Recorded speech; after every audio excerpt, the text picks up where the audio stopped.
کہ میری بیوی بہت بد زبان ہے، میں کئی دفعہ طلاق دینے کی سوچ چکا ہوں، لیکن میرے 3 بچے ہو چکے ہیں، بچوں کو دیکھتا ہوں تو پھر میں اپنے صبر کا گھونٹ پی لیتا ہوں، ورنہ میرا جی چاہتا ہے اس کو ابھی طلاق دے کے گھر سے نکال دوں۔ دولت بھی موجود ہے، خوبصورتی بھی موجود ہے، شکل بھی موجود ہے، عزت بھی موجود ہے، سہولت بھی موجود ہے، کیا چیز موجود نہیں؟ ایک خاتون مجھے ملنے آئی، ملانے والے نے مجھ سے کہا کہ اس کا خاوند کھربوں پتی، ارب پتی نہیں، کھرب پتی آدمی ہے، کھرب پتی پاکستان میں 2 4 10 آدمی ہیں۔ اس خاتون نے آ کر میرے سامنے بولنے سے پہلے ہی رونا شروع کر دیا، ورنہ پہلے کوئی عورت یا مرد آ کے دکھڑا سناتا ہے پھر روتا ہے، وہ روئی پہلے اور بات بعد میں۔ وہ کہنے لگی مولانا صاحب مجھے لوگ بڑا خوش قسمت سمجھتے ہیں کہ میں بہت بڑے مالدار کی بیگم ہوں، لیکن میں لعنت بھیجتی ہوں اس کی دولت پر کہ اس کا رویہ ہی میرے ساتھ اچھا نہیں، تو میں ہیرے کے سیٹ کیا کروں، میں سونے چاندی کے سیٹ کیا کروں، میں یہ کروڑوں روپے کی گاڑی کو کیا کروں جب میرے خاوند کا رویہ ہی میرے ساتھ انسانوں والا نہیں ہے اور اس کے اخلاق اچھے نہیں ہیں۔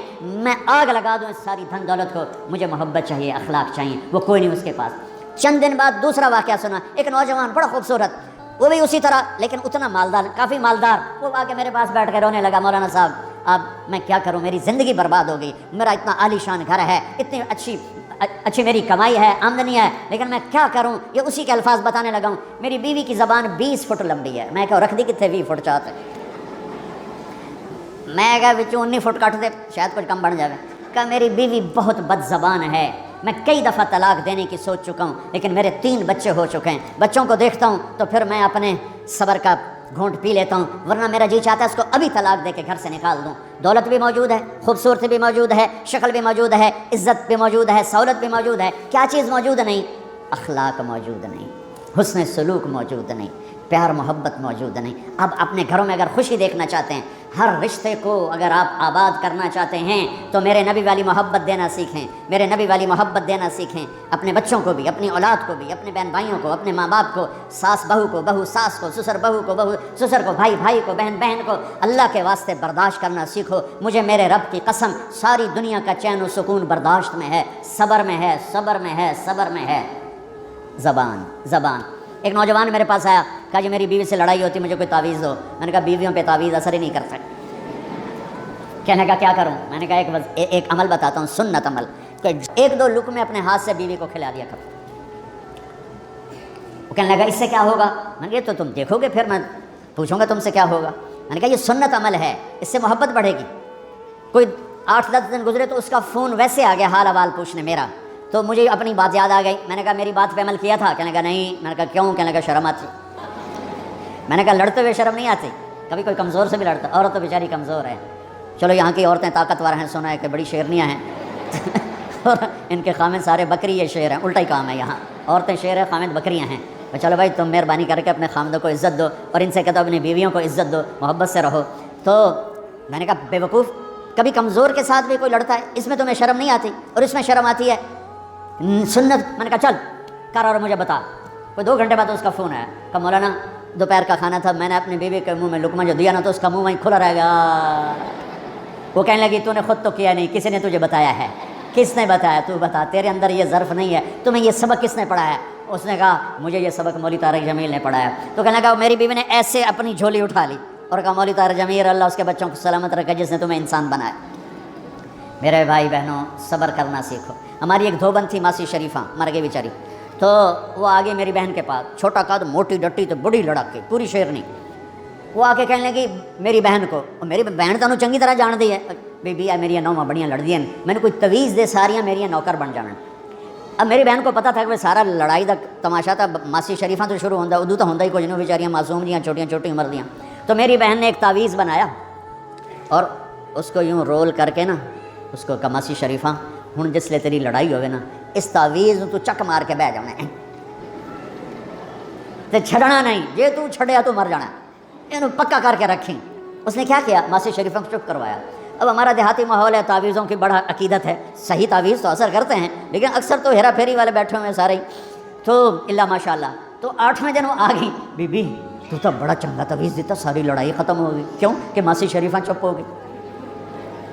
تو میں ان ساری مستورات کو یہ تعویذ دے کے جا رہا ہوں، یہ سب لے لو، یہ مرد بھی لے لو، اور جب کوئی جھگڑا ہو اے یہاں رکھ کے چپ کر کے بیٹھ جانا، آپ کی لڑائیاں ختم ہو جائیں۔ اگر آپ بولتے رہے تو پھر لڑائی ختم نہیں ہوگی۔ میرے نبی کی زندگی سیکھو، معاف کرنا سیکھو، محبت دینا سیکھو، ایسا نہ ہو کہ دو آپس میں بولتے نہ ہوں، ایسی بد اخلاقی سے بچو۔ اور آخری بات یہ ہے، آپ اس ملک میں رہتے ہیں، اب یہ آپ کا ملک ہے، اگر آپ کے پاسپورٹ ہیں تو یہ آپ کا ملک ہے، اس کے قانون کو عزت دو، اس کے قانون کو احترام دو۔ یہاں کی گورنمنٹ کے ساتھ مجھے پتہ چلا ہے کہ بہت سے لوگ ہیں فرضی بیمار بن کے وظیفے لے رہے ہیں، یہ حرام ہے، یہ دھوکہ ہے، یہ فراڈ ہے۔ جو حکومت آپ کی اتنی ہمدرد ہو کہ گھر بیٹھے آپ کو وظیفہ پہنچائے، آپ کے بچوں کے وظیفے لگائے، آپ کے وظیفے لگائے، انہی کے ساتھ دھوکہ کرنا ہے، انہی کے ساتھ فراڈ کرنا ہے۔ اللہ کی قسم یہ آپ اپنے ساتھ فراڈ کر رہے ہیں، یہ آپ اپنی ذات کو دھوکہ دے رہے ہیں، ان کو نہیں دھوکہ دے رہے، آپ اپنے آپ کو دھوکہ دے رہے ہیں۔ ایک سردار جی ریل میں چڑھا، ہنسی جائے، لوگوں نے پوچھا سردار جی بڑے ہنس رہے ہو، کہنے لگا ریلوے والوں کے ساتھ آج بڑا فراڈ کیا، چکر کا دے دیا، ریلوے کو چکر دے دیا ہے۔ سردار جی کیا چکر دیا ہے؟ کہنے لگا واپسی کا ٹکٹ بھی لے لیا ہے اور واپس میں نے آنا کوئی نہیں ہے۔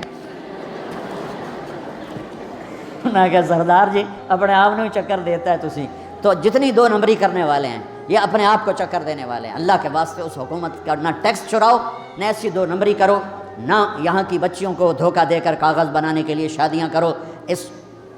جب انگریزوں کی حکومت تھی انڈیا پر تو دلی میں ایک وہ پک پاکٹ رہتا تھا جیب کترا، اس کا چیلا شام کو 2 روپے لے کر آیا تو اس نے اس کو تھپڑ مارا، سارے دن میں 2 روپے۔ تو کہنے لگا استاد آج بڑا مال مارا تھا، ایک گورے کی جیب کاٹی تھی، بہت پیسہ تھا۔ جب میں 4 قدم چلا، سننا ذرا اس زمانے کے چور کا ایمان سننا، کہنے لگا جب میں 4 قدم چلا تو مجھے خیال آیا اگر قیامت کے دن عیسیٰ علیہ السلام نے میرے نبی کو گلہ دے دیا کہ آپ کے امتی نے میرے امتی کی جیب کاٹی تھی تو میرے نبی کو شرمندہ ہونا پڑے گا۔ تو پھر میں نے کہا میری وجہ سے میرا نبی شرمندہ ہو، میں نے جا کر اس کو واپس کر دیا، 2 روپے اپنے دے کپ کے لے آندے۔ تو اس نے اس کو 10 روپے انعام دیا کہ یہ 10 روپے تیرا انعام ہے۔ اب آپ اس ملک کے اگر ہیں، آپ کے پاسپورٹ ہیں تو آپ یہاں کے ہیں، آپ اپنے پیچھے اپنے رشتہ داروں کی مدد کریں، جو مرضی کریں، لیکن میرے بھائی بہنوں اس سے اپنا ملک بنا کے چلو، یہاں غریبوں پہ خرچ کرو۔ زکوٰۃ تو مسلمان کو دی جاتی ہے کوئی شک نہیں، لیکن صدقات خیرات پیچھے بھیجنے کے بجائے یہاں کتنے غریب لوگ ہیں، کتنے ضرورت مند لوگ ہیں، کتنے لوگ ہیں جن کے پاس گھر کوئی نہیں، کتنے لوگ ہیں جو کونسل کی طرف سے وظیفہ لے کر روٹی کھا رہے ہیں اور وہ پوری نہیں پڑتی، ایسوں کو ڈھونڈ کے ان پر خرچ کرو، ان کی مدد کرو، کسی کی جانی خدمت کرو، کسی کی مالی خدمت کرو۔ میرے نبی نے فرمایا ہر مسلمان کے لیے ضروری ہے کہ صدقہ دے، ہر مسلمان روزانہ صدقہ دے۔ تو صحابہ نے کہا یا رسول اللہ پیسے نہ ہوں تو آپ کہتے چلو کوئی بات نہیں، کہا نہیں سنو، آپ نے کہا بازار میں جا کے مزدوری کرے اور مزدوری کی قیمت وصول کر کے صدقہ کرے، صدقہ اتنا ضروری ہے، بلاؤں کو ٹال دیتا ہے، مصیبتوں کو ٹال دیتا ہے۔ تو یہاں رہنے والے یہاں کے قانون کا احترام کریں، یہاں کے قانون کو عزت دیں، اللہ کے واسطے 2 نمبری نہ کریں، دیانتداری سے چلیں۔ میرے نبی نے فرمایا میرا امتی ہر گناہ کر سکتا ہے، 2 کبھی نہیں کرے گا، ایک جھوٹ کبھی نہیں بولے گا، ایک دھوکہ کبھی نہیں دے گا۔ تو اللہ کے واسطے دھوکے فراڈ سے چلیں۔ کہیں آپ لڑے ہوئے ہیں صلح کر لیں، پیار محبت دیں، معاف کریں، اپنے بچوں کو ٹائم دیں، ان کو اچھی تعلیم دیں، یہ اعلیٰ عہدوں پر پہنچیں، اعلیٰ جاب پر پہنچیں۔ ضروری نہیں ہے کہ تمہاری طرح مزدوریاں ہی کریں، ان کی تعلیم کا یہاں اسکول بناؤ، یہاں کالج بناؤ، اپنے اسکول بناؤ، اپنے کالج بناؤ، اپنی اولاد کو اچھی سے اچھی تعلیم دو کہ یہ آگے چل کے بڑے شعبوں پر اور بڑی جاب پر پہنچیں اور تمہارے لیے عزت بنے، باعث عزت بنے، باعث افتخار بنے۔ آپس کی پیچھے لڑائی چل رہی، اس نے 1 کنال کا گھر بنایا، میں نے 2 کنال کا بنایا، اور میں ایک جگہ گیا پہاڑ میرپور گیا، میرپور بڑے بڑے گھر، شہر میں انٹر ہونے سے پہلے بڑے بڑے گھر، میں نے کہا یہ اور لگے جیسے خالی، میں نے کہا یہ کیا ہے؟ میں پہلی دفعہ میرپور کہا یہ انگلینڈیوں کے گھر ہیں، ان کے مقابلے لگے رہتے ہیں، اس نے کنال کا بنا، میں 2 کنال کا بناؤں گا، اس نے 2 کنال کا بنا، میں 4 کنال کا بناؤں گا۔ بناؤ گھر اپنی ضرورت کے بنا لو، جب جانا ہو وہاں نہ تم جانے والے ہو پیچھے، نہ تمہاری اولادیں، ان کو یہاں کی نسوار لگی واپس جائیں گے لوڈ شیڈنگ میں۔ ایک پٹھان بھائی ناراض نہ ہونا، ادھر بہت ہیں پٹھان، تو ایک پٹھان کا خرگوش گم ہو گیا، خرگوش، تو لوگوں نے افسوس کیا خان جی آپ کا خرگوش گم ہو گیا، کہنے لگا خوچا کوئی بات نہیں ہے، ہم نے اس کو نسوار کا عادی بنایا ہوا ہے، جب نشہ ٹوٹے گا ہمارے پاس آئے گا۔ یہ تمہاری نسل اور تم انگلینڈ کی نسوار کھا اب تم پاکستان جاؤ گے، ہندوستان جاؤ گے، بنگلہ دیش جاؤ گے، تم نے یہی رہنا ہے۔ اسے اپنا ملک بنا کے چلو، سنسیئر ہو کے چلو، اس کے قانون کا احترام کر کے چلو۔ یہاں غریبوں پہ صدقہ تو غیر مسلموں کو دو۔